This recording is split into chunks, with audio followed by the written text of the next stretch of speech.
Dear friends, the Bible says, delight yourself in the Lord and He will give you the desires of your heart. ನನ್ನ ಪ್ರಿಯ ಸ್ನೇಹಿತರೆ, ಕೀರ್ತನೆಗಳು 37:4 ಹೀಗೆ ಹೇಳುತ್ತದೆ, ಯೆಹೋವನಲ್ಲಿ ಸಂತೋಷಿಸುವಿ ಮತ್ತು ಆತನು ನಿನ್ನ ಇಷ್ಟಾರ್ಥಗಳನ್ನು ನೆರವೇರಿಸುವನು. Delighting in God means eagerly looking forward to spend time with God. ಯೆಹೋವನಲ್ಲಿ ಸಂತೋಷಿಸುವುದು ಎಂದರೆ ಬಹಳ ಅಪೇಕ್ಷೆಯಿಂದ ಆತನ ಸನ್ನಿಧಿಯಲ್ಲಿ ಸಮಯವನ್ನು ಕಳೆಯುವುದು. The first thing we should do is to seek the happiness in God. ನಾವು ಮಾಡಬೇಕಾದ ಮೊದಲನೇ ಕಾರ್ಯ ಏನೆಂದರೆ ನಾವು ದೇವರಲ್ಲಿ ಸಂತೋಷವನ್ನು ಕಂಡುಕೊಳ್ಳಬೇಕು. In Isaiah 58:14 it says, you shall take delight in the Lord. Yeshaya 58:14 ವಾಕ್ಯವು ಹೇಳುತ್ತದೆ, ನೀವು ಯೆಹೋವನಲ್ಲಿ ಉಲ್ಲಾಸ ಪಡುವಿರಿ ಎಂದು. Nehemiah 8:10 says, the joy of the Lord is your strength.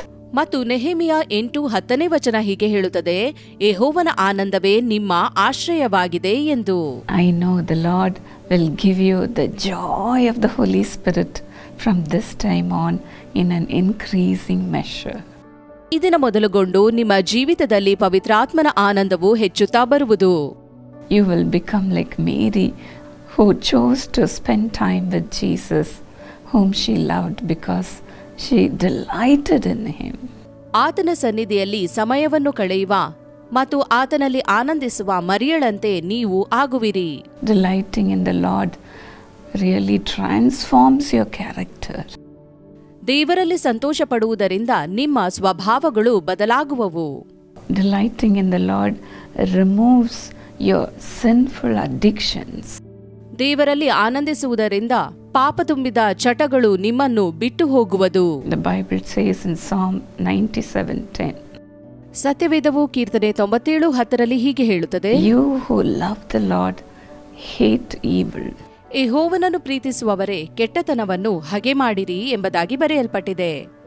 When we hate evil, we can really enjoy the presence of God. ನಾವು ಕೆಟ್ಟತನವನ್ನು ಹಗೆ ಮಾಡುವಾಗ ದೇವರ ಪ್ರಸನ್ನತೆಯನ್ನು ಅನುಭವಿಸಲು ಸಾಧ್ಯವಾಗುತ್ತದೆ. We have to do our part in delighting in the Lord. ದೇವರಲ್ಲಿ ಆನಂದಿಸುವಲ್ಲಿ ನಾವು ನಮ್ಮ ಭಾಗವನ್ನು ಮಾಡಬೇಕಾಗಿದೆ. And God will do His part in fulfilling the desires of our heart. ಮತ್ತು ದೇವರು ನಮ್ಮ ಇಷ್ಟಾರ್ಥಗಳನ್ನು ನೆರವೇರಿಸುವ ತನ್ನ ಭಾಗವನ್ನು ಆತನು ಮಾಡುವನು. Then before you call, the Lord will answer. ಆಗ ನೀವು ಮೊರೆಯಿಡುವ ಮೊದಲೇ ಉತ್ತರವನ್ನು ಪಡೆಯುವಿರಿ. While you are still speaking, the Lord will hear. ನೀವು ಮಾತನಾಡುತ್ತಿರುವಾಗಲೇ ದೇವರು ನಿಮ್ಮ ಮಾತನ್ನು ಕೇಳುವನು. Likewise, a sister called Divya, she has a beautiful testimony. ಹೀಗೆಯೇ ದಿವ್ಯಾ ಎಂಬ ಸಹೋದರಿಯು ಒಂದು ಉತ್ತಮ ಸಾಕ್ಷಿಯನ್ನು ಹೊಂದಿದವಳಾಗಿದ್ದಾಳೆ. She is from Coimbatore. ಇವರು ಕೊಯಂಬತ್ತೂರ್ನವರು. She had a miscarriage. ಆಕೆಗೆ ಗರ್ಭಪಾತವಾಯಿತು. They were going through financial problems also. ಮತ್ತು ಆರ್ಥಿಕ ಮುಗ್ಗಟ್ಟಿನಿಂದಲೂ ಅವರು ಹಾದು ಹೋಗುತ್ತಿದ್ದರು.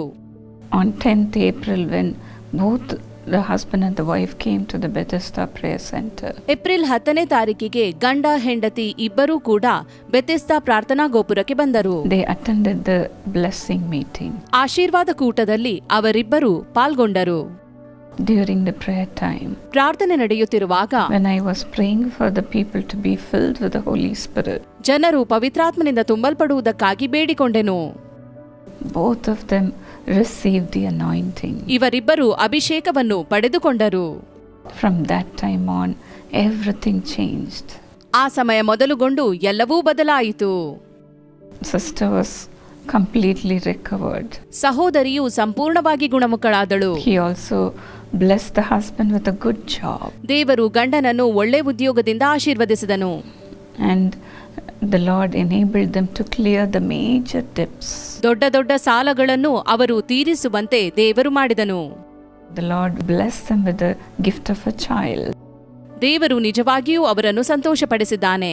Today they are so thankful and they are so happy and leading their life with the joy of the Holy Spirit. ಈಗ ಅವರು ಕೃತಜ್ಞರಾಗಿದ್ದಾರೆ ಮತ್ತು ದೇವರ ಆನಂದದಿಂದ ತಮ್ಮ ಜೀವಿತವನ್ನು ಸಾಗಿಸುತ್ತಾ ಇದ್ದಾರೆ. Likewise, the Lord also make you to enjoy your family life. ಹೀಗೆಯೇ ನೀವು ಕೂಡ ಕುಟುಂಬ ಜೀವಿತದಲ್ಲಿ ಆನಂದಿಸುವಂತೆ ದೇವರು ಮಾಡುವನು.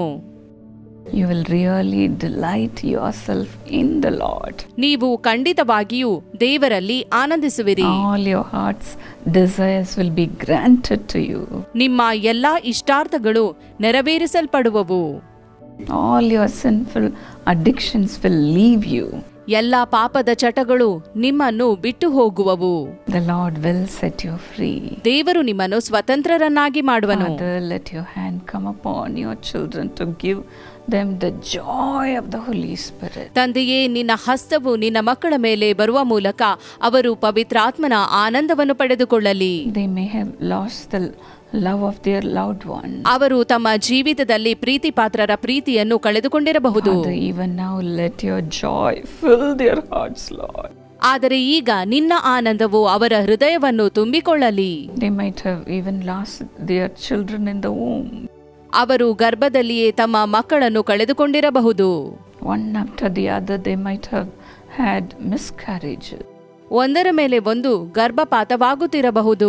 Right now, let your hand come upon them to give them a child, Lord. ಈಗಲೇ ನಿನ್ನ ಕೃಪಾಹಸ್ತವು ಅವರ ಮೇಲೆ ಬಂದು ಅವರಿಗೆ ಮಗುವನ್ನು ದಯಪಾಲಿಸಲಿ. Let this gift be given to them right now. ಈಗಲೇ ಈ ಬಹುಮಾನವು ಅವರಿಗೆ ಕೊಡಲ್ಪಡಲಿ. Holy Spirit, help them to conceive right now. ಪವಿತ್ರಾತ್ಮನೇ, ಅವರು ಗರ್ಭವತಿಯಾಗುವಂತೆ ಮಾಡು. Let every womb which could not conceive, let it conceive right now. ಯಾವ ಗರ್ಭವು ಗರ್ಭಧರಿಸಲು ಆಗದೇ ಹೋಗಿತ್ತೋ ಆ ಗರ್ಭದಲ್ಲಿ ಗರ್ಭಧಾರಣೆಯಾಗಲಿ. Bless them with a child, Lord. ಮಗುವನ್ನು ಕೊಟ್ಟು ಆಶೀರ್ವದಿಸು ದೇವರೇ. Them really delight in your love. ಅವರು ನಿನ್ನ ಪ್ರೀತಿಯಲ್ಲಿ ಉಲ್ಲಾಸ ಪಡಲಿ. Father, let them enjoy the blessings you have in store for them, Lord. ತಂದೆಯೇ, ನೀನು ಅವರಿಗೋಸ್ಕರ ಇಟ್ಟ ಆಶೀರ್ವಾದಗಳಲ್ಲಿ ಅವರು ಆನಂದಿಸಲಿ. Lord, give them a life partner. ದೇವರೇ, ಅವರಿಗೆ ಬಾಳ ಸಂಗಾತಿಯನ್ನು ದಯಪಾಲಿಸು. Let all their debts be cleared at this very moment, Lord. ಈ ಕ್ಷಣದಲ್ಲಿಯೇ ಅವರ ಸಾಲಗಳು ತೀರಲ್ಪಡಲಿ. Let your hand do that for them, Lord. ನಿನ್ನ ಹಸ್ತವು ಈ ಕಾರ್ಯವನ್ನು ಅವರ ಜೀವಿತದಲ್ಲಿ ಮಾಡಲಿ. Financially prosper your children. ಆರ್ಥಿಕವಾಗಿ ಅವರನ್ನು ಸಮೃದ್ಧಿಪಡಿಸು ದೇವರೇ. Lord, Father, let all the long awaited blessings come upon them. ಅವರು ಕಾತುರದಿಂದ ಕಾಯುತ್ತಿರುವ ಅನೇಕ ಆಶೀರ್ವಾದಗಳು ಅವರಿಗೆ ಈ ದಿನ ದೊರಕಲ್ಪಡಲಿ. Fulfill the desires of their heart. ಅವರ ಹೃದಯದ ಇಷ್ಟಾರ್ಥಗಳನ್ನು ನೀನು ನೆರವೇರಿಸು. In Jesus' name. ಯೇಸುವಿನ ನಾಮದಲ್ಲಿ. God bless you, dear friend. ದೇವರು ನಿಮ್ಮನ್ನು ಆಶೀರ್ವದಿಸಲಿ ಪ್ರಿಯ ಸ್ನೇಹಿತರೆ. I gladly invite you all to come and attend all the meetings in the prayer towers. ಪ್ರಾರ್ಥನಾ ಗೋಪುರಗಳಲ್ಲಿ ನಡೆಯುವ ಎಲ್ಲಾ ಪ್ರಾರ್ಥನಾ ಕೂಟಗಳಿಗೆ ನಿಮ್ಮೆಲ್ಲರನ್ನು ಸಂತೋಷದಿಂದ ಆಹ್ವಾನಿಸುವವಳಾಗಿದ್ದೇನೆ. Every Tuesday we have women's fasting fellowship. ಪ್ರತಿ ಮಂಗಳವಾರ ಮಹಿಳೆಯರು ಉಪವಾಸವಾಗಿ ಅಲ್ಲಿ ಕೂಡಿ ಬರುತ್ತಾರೆ. Come and join the fellowship and have a miracle from God. ಅಲ್ಲಿ ಒಟ್ಟಾಗಿ ಕೂಡಿ ಬನ್ನಿರಿ ಮತ್ತು ದೇವರಿಂದ ಅದ್ಭುತಗಳನ್ನು ಪಡೆದುಕೊಳ್ಳಿರಿ. Come to this fellowship and receive a miracle from the hand of God. ಇದರಲ್ಲಿ ಸಹಭಾಗಿಗಳಾಗಿರಿ ಮತ್ತು ದೇವರ ಅದ್ಭುತಗಳನ್ನು ನಿಮ್ಮ ಜೀವಿತದಲ್ಲಿ ಪಡೆದುಕೊಳ್ಳಿರಿ. God bless you, dear friend. ದೇವರು ನಿಮ್ಮನ್ನು ಆಶೀರ್ವದಿಸಲಿ ಸ್ನೇಹಿತರೆ. My precious friend, ನನ್ನ ಅಮೂಲ್ಯ ಸ್ನೇಹಿತನೇ, we are going to have a prayer get together at Bethesda Prayer Center at Karunya Nagar, which is in Coimbatore. ಕೊಯಂಬತ್ತೂರಿನಲ್ಲಿರುವ ಕಾರುಣ್ಯ ನಗರದಲ್ಲಿ ಇರುವ ಬೆಥೆಸ್ದಾ ಕೇಂದ್ರದಲ್ಲಿ ನಾವು ಪ್ರಾರ್ಥನೆ ಕೂಟ ನಡೆಸಲಿದ್ದೇವೆ. Yes, we are going to pray that God will turn your sorrow into joy. ದೇವರು ನಿಮ್ಮ ದುಃಖ ಸಂತೋಷವಾಗಿ ಮಾರ್ಪಡುವುದಕ್ಕಾಗಿ ಪ್ರಾರ್ಥನೆ ಮಾಡಲಿದ್ದೇವೆ. So come with all your family members. ನಿಮ್ಮ ಎಲ್ಲ ಕುಟುಂಬ ಸದಸ್ಯರೊಂದಿಗೆ ಬನ್ನಿರಿ. Let God wipe away their tears and do miracles. ದೇವರು ನಿಮ್ಮ ಕಣ್ಣೀರನ್ನು ಒರೆಸಿ ನಿಮಗಾಗಿ ಅದ್ಭುತಗಳನ್ನು ಮಾಡುವುದಕ್ಕಾಗಿ. We lay hands on everyone who comes and pray for them in the name of Jesus. ಇಲ್ಲಿ ಬರುವ ಪ್ರತಿಯೊಬ್ಬರಿಗಾಗಿ ಅವರ ಮೇಲೆ ಕೈಯನ್ನಿಟ್ಟು ಯೇಸುವಿನ ನಾಮದಲ್ಲಿ ಪ್ರಾರ್ಥಿಸುತ್ತೇವೆ. The hand of Jesus will come upon you. ಯೇಸುವಿನ ಹಸ್ತ ಅವರ ಮೇಲೆ ಬರುತ್ತದೆ. It will come upon you. ಅದು ನಿಮ್ಮ ಮೇಲೆ ಬರುವುದು. And you will go back with your sorrow turned into joy. ನಿಮ್ಮ ದುಃಖವು ಆನಂದಕ್ಕೆ ಬದಲಾಗಿ ಹಿಂತಿರುಗಿ ಹೋಗುವಿರಿ. You can come and stay there. ನೀವು ಅಲ್ಲಿ ಬಂದು ತಂಗಬಹುದು. Food facilities are available. ಊಟದ ಸೌಲಭ್ಯಗಳು ಲಭ್ಯವಿವೆ. Transport facilities are available from the city of Coimbatore. Coimbatore ನಗರದಿಂದ ಸಾರಿಗೆ ವ್ಯವಸ್ಥೆ ಕೂಡ ಲಭ್ಯವಿದೆ.